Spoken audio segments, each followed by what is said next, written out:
Nagyjából 15-ször hangzott el az utóbbi időben itthon a kérdés, hogy mikor csinálok már végre szakállas pogácsát, és már a barátaink is kérték a receptet, szóval ma tripla sajtos pogit készítünk. Sziasztok! Nagy szeretettel üdvözlünk mindenkit a csatornánkon, én Oli vagyok, és ma az anyósom szakállas pogácsa receptjét hoztam el nektek. Egy tálba borítsunk 400 g lisztet, és morzsoljunk bele 10 g friss élesztőt. Erre mehet 250 g puha vaj vagy margarin, egy kis kanál só, 3 nagy evőkanál tejföl, és 100 g reszelt trapista sajt.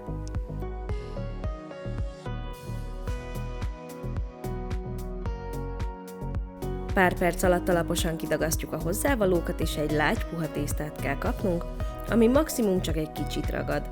Ha túl ragacsos, akkor liszttel korrigálhattok az állagán.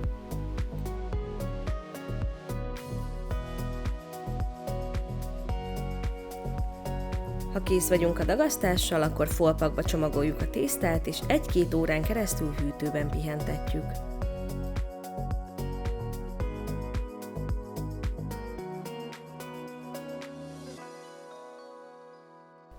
Ha letelt a pihi, akkor lisztezett felületen kissé átgyúrjuk, majd olyan 2-3 mm vastagra nyújtjuk a tésztát.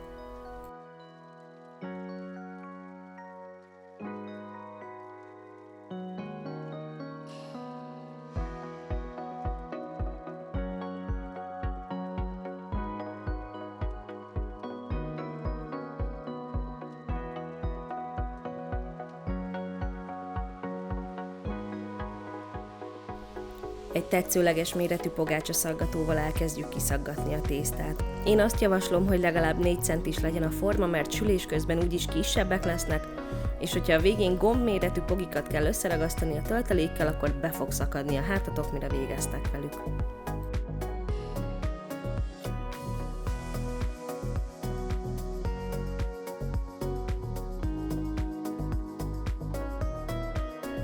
Ezután sütőpapírral bélelt tepsire rakosgatjuk a korongokat, a sütőt pedig előmelegítjük 200 fokra légkeverés nélkül.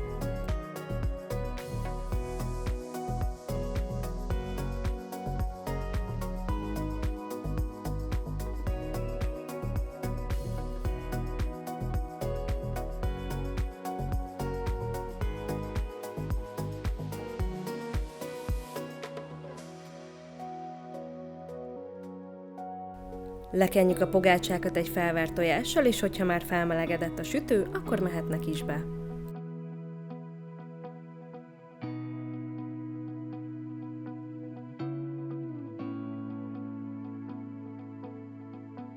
Tíz percig fogjuk őket sütni, amíg a tetejük egy kicsit meg nem pirul. Ha kész vannak, akkor hagyjuk őket kihűlni, és süssük ki a többi tésztát is. Míg sül a többi adag, elkészítjük a krémet, amihez 5-6 kocka sajtot összenyomunk, majd hozzáadunk 200 g natúr tömlős sajtot.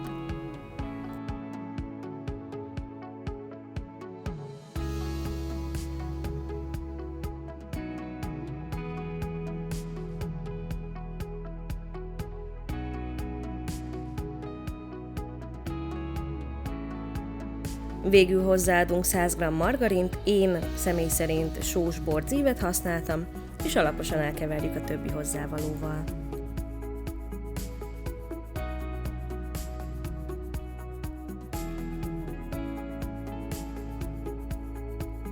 Felhasználásig tegyük hűtőbe a krémet. Ha kihűltek a pogik, akkor utolsó lépésként összeállítjuk őket. Egy pogácsa aljára kenjünk egy kis kanálnyi krémet, tapasszunk rá egy másik korongot, és kissé nyomjuk össze, hogy oldalt kijöjjön a krém, majd forgassuk reszelt trapista sajtba.